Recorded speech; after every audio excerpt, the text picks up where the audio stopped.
Hello friends, स्वागत है आप सबका आपके अपनी यूट्यूब चैनल स्मार्ट स्टडी 2.0 में।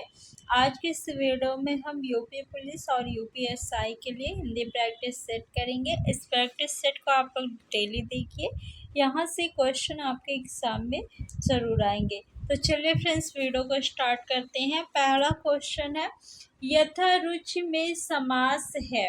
कौन सा समास है आपको बताना है। द्विगु समास, बहुब्रीहि समास, कर्मधारय समास, अव्ययी भाव समास। समास का शाब्दिक अर्थ क्या होता है? तो समास का शाब्दिक अर्थ होता है संक्षेप। समास का विलोम शब्द क्या होता है? व्यास होता है समास का विलोम शब्द। समास के कितने भेद होते हैं? 6 भेद होते हैं। समास किसे कहते हैं? दो या दो से अधिक शब्दों को संक्षेप में लिखना समास कहलाता है। समास में शब्दों का मेल होता है और संधि जो होती है, संधि और समास में जो कंफ्यूजन होता है उसे आप क्लियर कर लीजिए। संधि में किसका मेल होता है? वर्णों का मेल होता है। और समास में किसका होता है? शब्दों का। समास के 6 भेद कौन कौन से हैं? अव्ययी भाव समास, तत्पुरुष समास,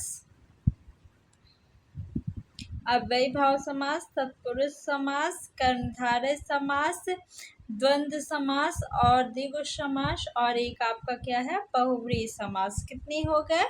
6। अव्ययी भाव समास, तत्पुरुष समास, द्वंद्व समास, कर्मधारय समास, बहुव्रीहि समास और द्विगु समास। यथारुचि, यथारुचि यानी रुचि के अनुसार। यथारुचि का क्या हो जाएगा? समास विग्रह, रुचि के अनुसार।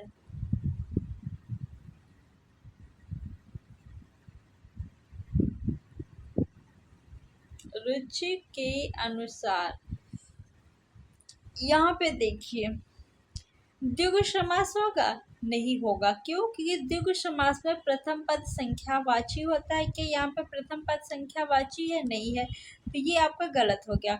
बहुब्रीहि समास में दोनों में से कोई पद प्रधान नहीं होता है, अर्थ प्रधान होता है। क्या यहाँ पे कोई अर्थ निकल रहा है? रुचि के अनुसार अर्थात नहीं निकल रहा है ना, तो ये आपका गलत हो गया।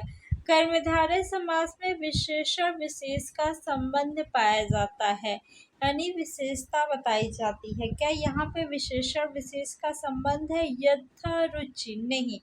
यथा क्या है आपका? ये प्रथम पद है और ये उपसर्ग है। क्या है? यथा उपसर्ग है। तो प्रथम पद उपसर्ग किस समास में होता है? अव्ययी भाव समास में होता है। ऑप्शन नंबर डी आपका सही है। यथा रुचि, यथा संभव, यथा समय, यानी यथा से आप कई शब्द बना सकते हैं। तो ये यथा क्या हो गया? उपसर्ग। तो ऑप्शन नंबर डी आपका सही है। नेक्स्ट क्वेश्चन देखेंगे हम लोग। क्वेश्चन नंबर 2, जिस समास में पहले या बाद का कोई भी पद प्रधान नहीं होता उसे कहते हैं। देखिए ना, पहला पद प्रधान है ना ही दूसरा पद प्रधान है। आपको पता है ना कि समास में 2 पद होते हैं। प्रथम पद को पूर्व पद कहते हैं, द्वितीय को उत्तर पद। तो दोनों पद क्या है? अप्रधान, यानी दोनों में से कोई भी पद प्रधान नहीं है। तो प्रधान क्या होगा? अर्थ प्रधान होगा। तो उससे कौन सा समास कहते हैं? उसे बहुव्रीहि समास कहते हैं। द्विगु समास में प्रथम पद आपका संख्यावाची होता है। क्या होता है? प्रथम पद संख्यावाची होता है। प्रथम पद संख्यावाची, द्विगु समास। द्वंद्व समास में दोनों पद जो है आपके प्रधान होते हैं और एक दूसरे के क्या होते हैं? विलोम होते हैं। जैसे माता पिता। माता पिता में अगर पूछा जाए कौन सा समास है तो क्या बताएंगे आप? द्वंद्व समास है। दिन रात में कौन सा समास है? दिन रात में कौन सा समास है? द्वंद्व समास। दिन दिन में कौन सा समास है? बताइए, क्या द्वंद्व समास होगा दिन दिन में? नहीं। क्यों? क्योंकि ये दोनों एक दूसरे के विलोम नहीं है। एक ही शब्द जब रिपीट होगा तो वहां पे कौन सा समास होगा? तत्पुरुष समास हो, सॉरी, अव्ययी भाव समास होगा। कौन सा समास होगा दिन दिन में? अव्ययी भाव समास। कर्मधारय समास में विशेषण विशेष का संबंध पाया जाता है। नेक्स्ट क्वेश्चन देखेंगे।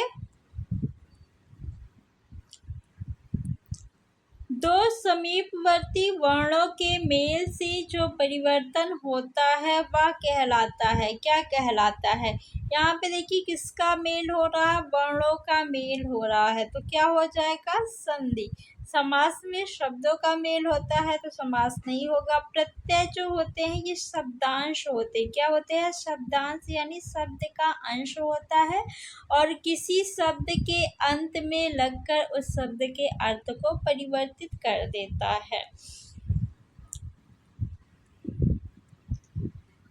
नेक्स्ट क्वेश्चन, स्वार्थ में निम्नलिखित में से कौन सी संधि है? संधि का अगर पूछा जाए कि शाब्दिक अर्थ क्या होता है, तो संधि का शाब्दिक अर्थ होता है मेल।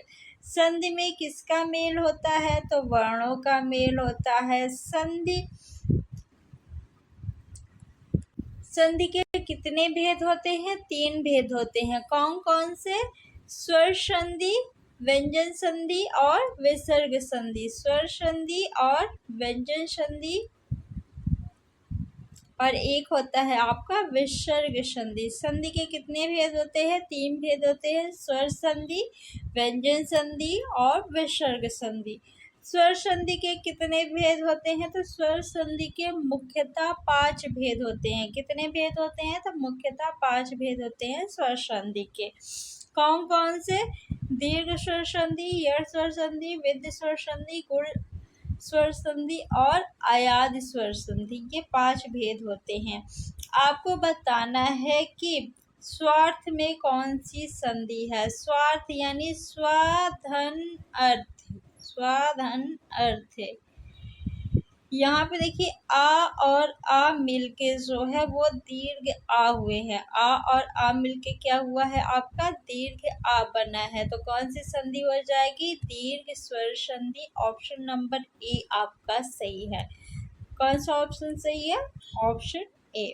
नेक्स्ट देखेंगे हम लोग, मनोयोग शब्द में कौन सी संधि है? मनोयोग, इसका जब हम संधि विच्छेद करेंगे तो क्या बनेगा? मना धन योग। क्या हो जाएगा? मना धन योग। तो जब विसर्ग के बाद स्वर या व्यंजन आए तो दोनों के मेल से जो परिवर्तन होता है उसे विसर्ग संधि कहते हैं। तो इसमें कौन सी संधि होगी? विसर्ग संधि। ऑप्शन नंबर सी आपका बिल्कुल सही है। नेक्स्ट, निम्नलिखित में से एक शब्द की वर्तनी अशुद्ध है। किसकी वर्तनी अशुद्ध है? हस्तलिखित, ये बिल्कुल सही है, तो ये उत्तर नहीं होगा। कुमुदनी, ये भी बिल्कुल सही है इसकी वर्तनी, तो ये भी आपका उत्तर नहीं होगा। सत्याग्रह, ये भी बिल्कुल सही है, तो ये भी उत्तर नहीं होगा। आजीविका, क्या ये सही है? नहीं। आजीविका, आजीविका ये आपकी जो है शुद्ध वर्तनी हो जाएगी, तो ऑप्शन नंबर सी आपका सही हो जाएगा। सम्राज्ञी, ये भी एग्जाम में पूछा जाता है।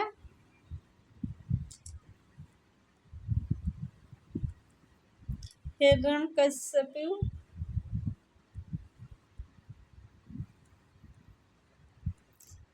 शुद्ध वर्तनी है, एग्जाम में काफी ज्यादा पूछा जाता है। सन्यासी, सन्यासी,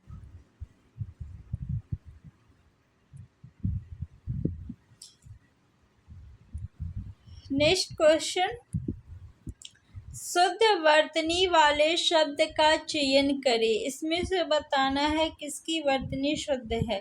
ज्योत्सना किस ऑप्शन में सही है? बताइए, क्या ये सही है? नहीं। ये सही है? नहीं। ये सही है? नहीं। ये बिल्कुल सही है आपका। नेक्स्ट, हिंदी शब्दकोश में का के बाद कौन सा व्यंजन दिखाई देता है? देखिए, आपको पता है कि वर्णमाला में कुल 4 संयुक्त वर्ण हैं। कितने संयुक्त वर्ण हैं? संयुक्त व्यंजन 4 हैं। कौन कौन से हैं? छ, त्रा, या और शा।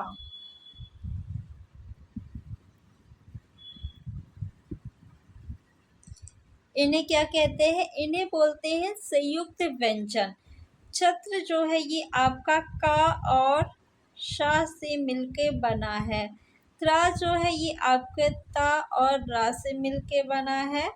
और ज्ञा जो है आपका ये जा और इया से मिलके बना है। और श्रा जो है आपका ये शा और रा से मिलके बना है।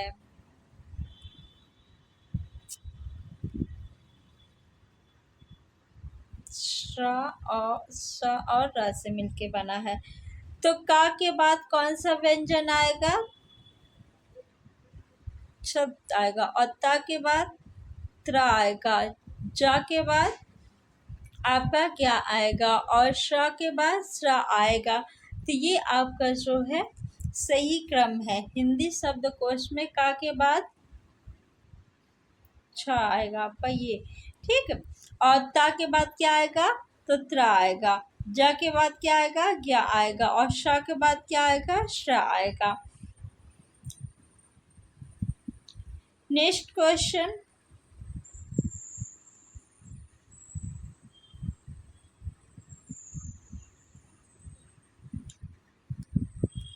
या रा ला वा व्यंजनों को कहते हैं, क्या कहते हैं? स्पर्श व्यंजन कहते हैं, अंतस्थ व्यंजन कहते हैं, ऊष्म व्यंजन कहते हैं, या उपयुक्त में से कोई नहीं।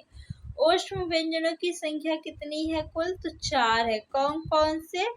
तो तीनों शा जो है आपका वो ऊष्म व्यंजन कहलाता है। श जो है आपका वो क्या कहलाता है? ऊष्म व्यंजन कहलाता है। और हा जो है ये क्या है? ऊष्म व्यंजन। अंतस्थ व्यंजनों की कुल संख्या कितनी है? 4 है। कौन से? या, वा, रा और ला, ये क्या कहलाते हैं? अंतस्थ व्यंजन कहलाते हैं। व और या ये दोनों जो है अर्धस्वर कहलाते हैं। क्या कहलाते हैं? अर्धस्वर। अर्धस्वर किसे कहते हैं? तो या और वा को अर्धस्वर कहते हैं। रा को जो है लुंठित या प्रकंपित व्यंजन कहते हैं। और ला को जो है वो पार्श्विक व्यंजन कहते हैं। स्पर्श व्यंजनों की कुल संख्या कितनी है? 25 है, यानी 25। का से लेकर मा तक के जितने भी व्यंजन हैं आपके स्पर्श व्यंजन कहलाते हैं। स्पर्श व्यंजनों की कुल संख्या कितनी है? 25। तो कौन सा ऑप्शन सही होगा? ऑप्शन नंबर बी आपका सही है। या, रा, ला, वा व्यंजनों को अंतस्थ व्यंजन कहते हैं। नेक्स्ट देखेंगे क्वेश्चन, किन ध्वनियों को अनुस्वार कहा जाता है? स्वर के बाद आने वाली नासिक ध्वनियाँ, स्वतंत्र रूप से उच्चारित ध्वनियाँ, स्वर के साथ आने वाली ध्वनियाँ, व्यंजन के बाद में आने वाली ध्वनियाँ। बताइए किन ध्वनियों को अनुस्वार कहा जाता है? तो स्वर के बाद आने वाली नासिक ध्वनियों को अनुस्वार कहते हैं। ऑप्शन नंबर ए आपका बिल्कुल सही है। नेक्स्ट है, निम्न में दीर्घ स्वर है। दीर्घ स्वर, देखिए अगर पूछे कि स्वरों की कुल संख्या कितनी है तो 11 है स्वरों की कुल संख्या। स्वरों की कुल संख्या कितनी है? 11। स्वरों को 2 भागों में विभाजित किया गया है, ह्रस्व एंड दीर्घ। ह्रस्व स्वर एंड दीर्घ स्वर। ह्रस्व स्वरों की कुल संख्या कितनी है? 4। तो कौन कौन से स्वर ह्रस्व स्वर कहलाते हैं? आ, ई और उ और आपका री। ये 4 स्वर जो है ह्रस्व स्वर कहलाते हैं। दीर्घ स्वरों की कुल संख्या कितनी है? 7। दीर्घ स्वरों को 2 भागों में फिर से विभाजित किया जाता है, मूल दीर्घ स्वर और आपका संयुक्त दीर्घ स्वर। मूल दीर्घ स्वर में जो है दीर्घ आ आता है, दीर्घ ई आती है और दीर्घ उ और आपका ये 3 जो है ये मूल दीर्घ स्वर कहलाते हैं। और 4 जो है आपके संयुक्त दीर्घ स्वर होते हैं। कौन कौन से? ए और ओ, ये 4 आपके संयुक्त दीर्घ स्वर कहलाते हैं। ए, ओ और आपसे पूछा गया है कि दीर्घ स्वर कौन सा है, तो देखिए ये तो आपका संयुक्त दीर्घ स्वर है, ये नहीं होगा। ये आपका हर्ष स्वर है, ये भी नहीं होगा। तो मूल दीर्घ स्वर दीर्घ ई है, तो ऑप्शन नंबर बी आपका बिल्कुल सही है। कंठ तालव्य कौन सा है? 4 ऑप्शन दिया गया, आपको बताना है कि इनमें से कौन सा कंठ तालव्य है। हर्ष आ और दीर्घ आ, ये जो है आपका कंठ ध्वनि है, यानी कंठ से उच्चारित होती है, ये नहीं होगा। ओ जो है ओष्ठ से उच्चारित होती है, ओष्ठ ध्वनि है, ये भी नहीं होगा। ये सा जो है ये मूर्धन्य ध्वनि है, कैसी ध्वनि है? मूर्धन्य, यानी मूर्धा से उच्चारित होता है, तो ये भी नहीं होगा। ए जो है ये आपका कंठ तालव्य ध्वनि है। नेक्स्ट,